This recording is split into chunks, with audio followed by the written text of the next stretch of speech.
லூக்கா 4:40. இந்த வசனத்தை கொண்டு ஆண்டவர் தலைப்பு சுகம் தருவார். அவர் சுகம் தருவார்னா என்ன? இந்த வார்த்தை கேட்கும் போதே யார் யாரெல்லாம் எந்தெந்த சுகம் பெறாமாக ஒரு இடமோ பல இடமோ வாழ்நாள் முழு இருந்தாலும் அதுதான் சொன்னார். லூக்கா 4:40 சூரியன் அஸ்தமித்த போது ஜனங்க எல்லாரும் தங்களுக்குள்ளே பல பல வியாதிகளால் வருத்தப்பட்டுக்குள்ளே கொண்டு வந்தார்கள். ஒவ்வொரு மேலும் அவர் தம்முடைய கைகளை இப்போ நீங்கள் என்ன செய்யணும்? லூக்கா 4:40 உரிமையாக்கிக் கொள்ளுங்க.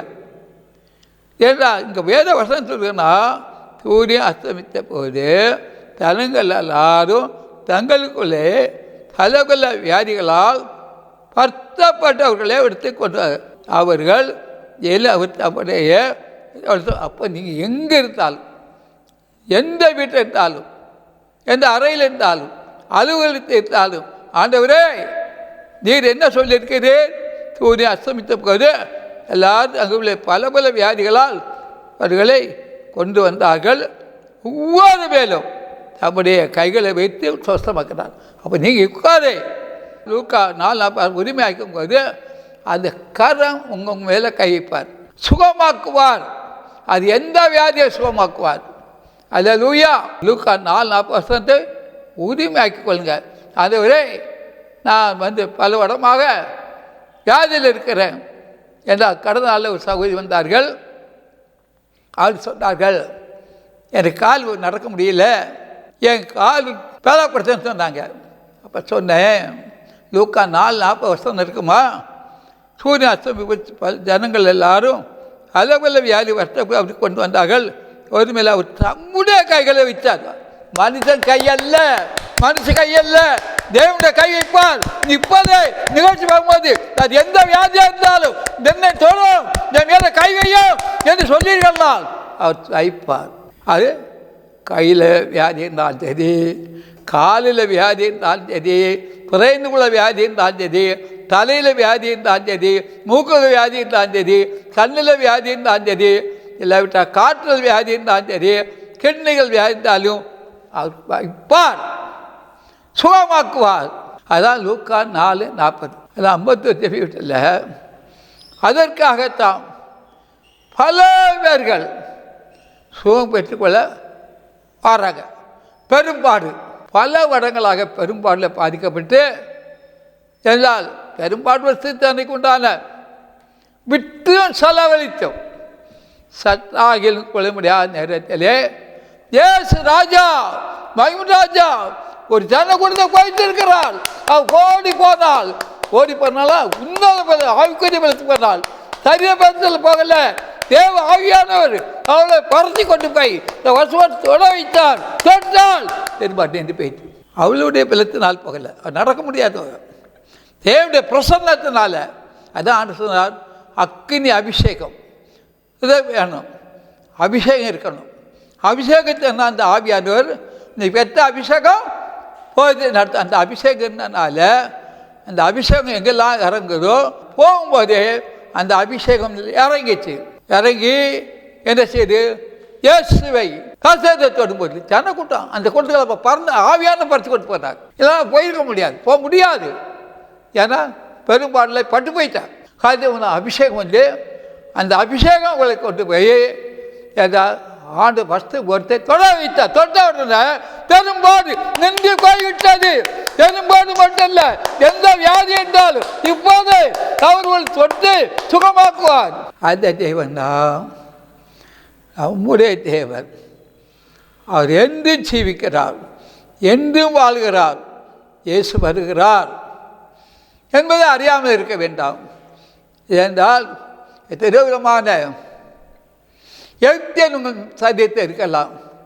ஆனால் இஸ்ரவேல் ஜனங்களை வழிநடத்தும்போது ஆடு சொல்கிறார், நீ இன்று கண்ட எழுத்தனே என்று காண்பேன். இன்றும் வியாதி சரி வியாதி இன்றே இந்த நிகழ்ச்சியை பார்க்கும் போதை அது எங்கே இருந்தாலும் சரீரத்தில் எந்த பகுதியில் இருந்தாலும் இப்போது உன்னை ஏன் சுகமாக்கினார், விடுதலாக்கி விட்டார், தொட்டு விட்டார், அது நடந்து விட்டது.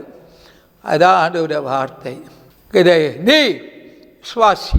அது உனக்கு நன்மையாக இருக்கும், தீமையாக இருக்காது. அந்த அபிஷேகம், அந்த வல்லமை, அந்த வீட்டில் இருந்த வல்லமை இந்த நிகழ்ச்சியை பார்க்கும்போது இறங்கிட்டே இருக்கு. என்றால் எந்தெந்த வியாதி இருந்தாலும் எத்தனையோ மருத்துவமனைக்கு போயிருக்கலாம். நான் போகக்கூடாதுன்னு சொல்லலை, அது ஒரு வசந்து பிணியாளிகள் வைத்து தேவை இருக்கு. ஆனால் பரம தகப்பன் உன் கருவை கண்டது, மருத்துவர் உன் கருவை காணல, ஆனால் ஆண்டுக்கு உன் கருவை என் கண் கண்டது. அவர் சோமளிக்கக்கூடிய வல்லமை அவருடைய இருக்கிறது. அது எந்த வியாதியாக இருந்தாலும் அந்த வியாதியை தானே உன் பரிகாரியை கத்தாது, வியாதி விலக்குன்னார். எந்த வியாதியாக இருக்கு இப்போதே இந்த நாளிலே இந்த நிகழ்ச்சியை பார்க்கும்போதே வல்லமை இறங்குது. ஒவ்வொரு தொடுகிறார், தொட்டு விட்டார், துகம் வெட்டி விட்டீர்கள். இங்கு ஆண்டவுடைய கிருபை இருக்கு. ஒரு வெளிச்சம் வந்து விட்டது, மகிமை இறங்கி விட்டது, வல்லமை இறங்கி விட்டது. ஆவியானவர் வந்து விட்டார். ஆவியானவர் வரும்போது அங்கே என்ன இருக்கும்? விடுதலை இருக்கும். தூக்கவா சங்கர பத்தியா எந்த நாளில் ஒரு முறை மட்டும் ஜெபித்தாங்க எல்லாரும், ஈஸ்வர்கள் எல்லாரும் ஜெபித்தாங்க. ஆவியானவர் வந்து உடனே அங்கே என்ன செய்வாங்க தெரியுமா? எல்லாரும் அக்கினி அபிஷேகத்தான் நிரப்பட்டாங்க, அந்நிய பாஷை நிரப்பட்டாங்க. 9 வரங்களாக செயல்பட்டாது. அந்த இடம் அசைந்தது, தீசைகள் இருந்து அசைந்தது. உன் வீடு அசையணும்னால், உன் சபை அசையணும்னால் அபிஷேகம் தேவை, வல்லமை தேவை, அக்கினி தேவை, கிருபை தேவை. அசையும் அந்த தேவன் தான். எந்த வியாதியாக இருந்தாலும் அவர் சொல்லித்தார, ஆனே உன் பரிகாரிய கர்த்தர், வியாதி விலக்குன்னு சொன்னவர். எந்த வியாதி இருந்தாலும் இந்த நிகழ்ச்சியை விலக்கி விட்டார். நீ சுகம் பெற்றுக் கொண்டாய் என்பதை திட்டமாற்றி கொள்ளும். ஏன்னா அவருடைய வார்த்தை வந்து என்ன தெரியுமா? ஆமெது ஆமெற்கு அது செய்யக்கூடிய செய்துவிட்டான் திரும்பி விருதாக வராது. அதுதான் தேவனுடைய வார்த்தை. வந்த வார்த்தை எல்லாம் திரும்பி தான் வரும். எல்லாம் பேசுவாங்க, ஒன்றும் செய்ய முடியாது. ஒரு மனிதனால் செய்ய முடியாது, ஒரு மனுஷனால் செய்ய முடியாது. இயேசுவின் நாமத்தில் எல்லா அற்புதமும் அடையாளம் நடக்கும். இதுதான் ஆண்டவருடைய வார்த்தை. இன்று உங்கள் மத்தியில் ஆவியானவர் வாக்கு கடங்காத பெருமூச்சு விட்டு இந்த வானத்துக்கும் பூமிக்கும் காட்சியும் கடல் சர்வஸ் உருவாக்குற தேவன் சொல்கிறார். அப்போ எந்த நீங்கள் நிகழ்ச்சி எந்த இடத்துல இருந்தாலும், ஒரு வீட்டில் இருந்தாலும் சரி, கிராமத்தில் இருந்தாலும், நகரத்தில் இருந்தாலும், மாவட்டத்தில் இருந்தாலும், எது இருந்தாலும் உங்களை தொடுதல் வந்தால் சொட்டாச்சு. இப்போ இந்த நிகழ்ச்சி எல்லாரும் சோம்பெற்று இயேசுவின் நாமம் மகிமை கொள்ளுகிறாங்க. அல்லேலூயா, அல்லேலூயா, அல்லேலூயா, அல்லேலூயா. ஆமே. அந்த தேவன் தான் உங்களை பலப்படுத்தி திங்கக்குட்டி கட்டி ஆட்சின்னு பட்டினியாக கிடக்கும். எனக்கு ஒரு நாளுமே குறையப்படாது. ஆவியானவர் மத்தியில் வாக்கு கடங்காத பெருமூச்சோடு கிரியை செய்கிறார். கிரியை செய்து விட்டார். அவருடைய மகிமை இறங்கி விட்டாது, வல்லமை இறங்கி விட்டாது. அந்த தேவன் சதா காலங்களில் உயிரோடு இருக்கிறார். அரணபரியம் தான் நடத்துகிறார். அந்த தேவன் உன்னை சந்திக்கிறார், உன்னை ரட்சிக்கிறார், உன்னை அபிஷேகிக்கிறார். வியாதியை விலக்கி விட்டால், எந்த வியாதி இருந்தாலும், கண்ணில் வியாதி இருந்தாலும் விலக்குவார், இந்த மூக்குக்குள்ள வியாதி இருந்தாலும் விலக்குவார், பிரெயினுக்குள்ள வியாதி இருந்தாலும் விலக்குவார், இல்லை இதயத்தை வியாதி விலக்குவார், கிட்னிக்கு வியாதி இருந்தால் விலக்குவார், இல்லாவிட்டால் எந்த பகுதியில் இருந்தாலும் விலக்குவார். அந்த தேவன் தான் நம்ம ஆராதிக்கிறோம். நாம் ஆராதிக்க தேவன் சேவிக்கிறார். அவர் உயிரோடு இருக்கிறார். அவர் நல்லவராக இருக்கிறார். அல்லேலூயா, அல்லேலூயா. அந்த தேவனை நீங்கள் ஏற்றுக்கொள்ளுங்கள், கற்றிக் கொள்ளுங்கள். அந்த எந்த வியாதியும் தான் போயிடும், இயேசுவின் நாமத்தில் போயிடும். அந்த வியாதிக்கு விலக்க தான் அவருக்கு எத்தனையோ வியாதிகளில் எத்தனை பாதிக்கப்பட்டு பல பாதங்களாக மருத்துவமனையில், தேடுகையில், படுக்கையில் இருக்கிறதை தேவன் அறிவார். நீ என்ன செய்யணும்? ஆண்டவரா கூப்பிடு, என்னை நோக்கி கூப்பிடு, நாங்கள் வந்து உத்தரவு கொடுத்து நீ அறியாத தீய காரியங்களை அறிவிப்பேன் சொன்னார். அவர் சொன்னார், இதோ நான் மாம்சமான யாவருக்கும் தேவனாகி கர்த்தர், என்றால் செய்யக்கூடாத அச்சமான காரியம் உண்டோ சொன்னார். என்றால் எசேக்கியா வியாதிப்பட்டு மரணத்தை வரையில் இருந்தான். அவக்காது ஆண்டவர் இது ஏசாயா தீர்க்கதரிசி அனுப்பினார். போன உடனே ஏசாயா தீர்க்கதரிசி அவனோட பேசுகிறார். எசேக்கியா ராஜா, தேர் ஒரு வீட்டுக்கு அரிதை ஒழுங்கு போட்டோம், பிழைக்க மாட்டீர் நாம் சுகபரமாக திரும்பி என்றால் திரும்பி அவன் அறிக்கை செய்தான். சுகபரதி பாவத்தை அறிக்கை செய்து தேவம் பண்ணலாம். எப்படி செய்தான்? கர்த்தாவே, நான் உண்மை உத்தமாக இருந்தேன் சொன்னான். அவன் உண்மை உத்தமாக இருந்தேன்னு சொல்கிறான். ஆனாலும் தெய்வம் சொன்னார். அவன் அழுது அறிக்கை செய்ய பண்ணான். 38 வருஷம் வியாதி இருந்து போகின்றான். அந்த இயேசு தொட்டார்.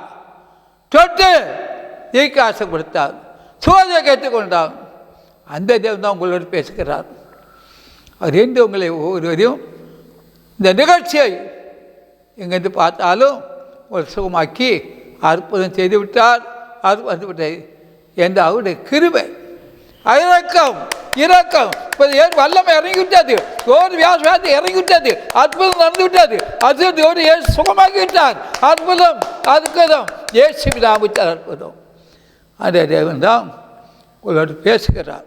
காது உள்ளவன் கேட்க கடவன். தேவனுடைய வார்த்தை. இந்த தேவனுடைய வார்த்தை என்ன தெரியுமா? எனக்கு மகிமை தெரியாது. வானமும் பூமியும் ஒளிந்து போனாலும் என்னுடைய வார்த்தையோ ஒரு எழுத்தோ ஒரு மாறாது. எல்லாம் மாறிடுங்க.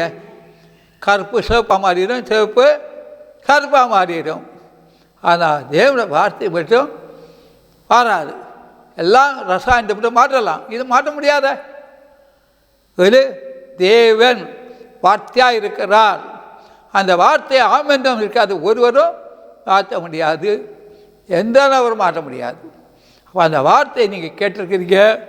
எந்த வியாதியாக இருந்தாலும் இப்போதே அந்த வியாதி போயிடுச்சு. அந்த நம்பிக்கையில் இருங்க. நம்பிக்கையுள்ள சிறைகளை அரணுக்கு தரும்புங்கள். தான் அனுப்பி தருவேன், இன்றைக்கே தருவேன் என்று ஆண்டவர் சொல்லுகிறார்.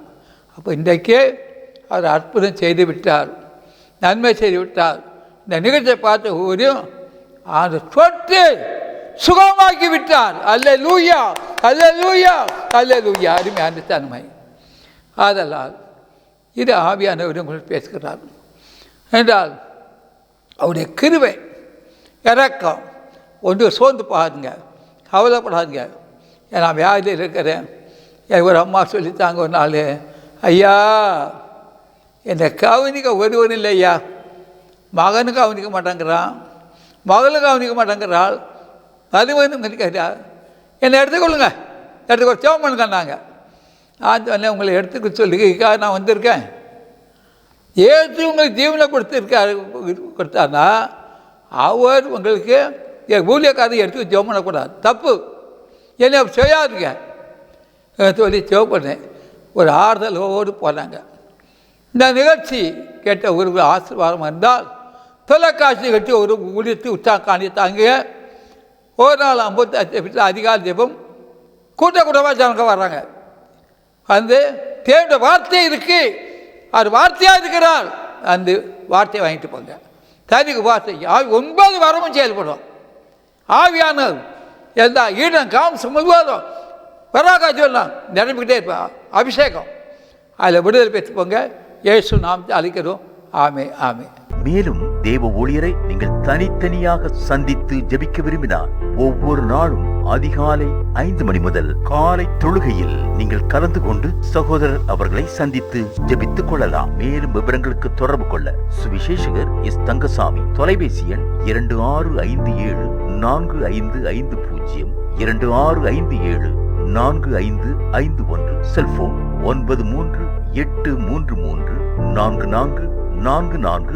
புத்தூர் அதிசய பராக்கா தீர்க்க தரிசன ஊழியங்கள் நடத்தும் பரிசுத்த உபவாச ஜெப கொடுகை நடைபெறும் இடம் அதிசய பராக்கா தீர்க்க தரிசன ஊழியங்கள் 71 மௌனசாமி தெரு, ஆம்பத்தூர் ஓச்சி. இதில் சிறப்பு ஜெபம் மற்றும் தேவ செய்தி அளிக்க இருக்கின்றவர் தீர்க்கதரிசி எஸ் தங்கசாமி அவர்கள். அன்பானவர்களே, இந்த உபவாச கூட்டத்தில் கலந்து கொண்டு தேவ ஆசீர்வாதங்களை பெற்று செல்ல அன்புடன் அழைக்கப்படுகின்றீர்கள். தேவைகளுக்கும் மேலும் ஆலோசனைகளுக்கும் நீங்கள் தொடர்பு கொள்ள வேண்டிய முகவரி சுவிசேஷகர் எஸ் தங்கசாமி, 71 மௌனசாமி தெரு, ஆம்பத்தூர் ஊர்ச்சி, சென்னை 53.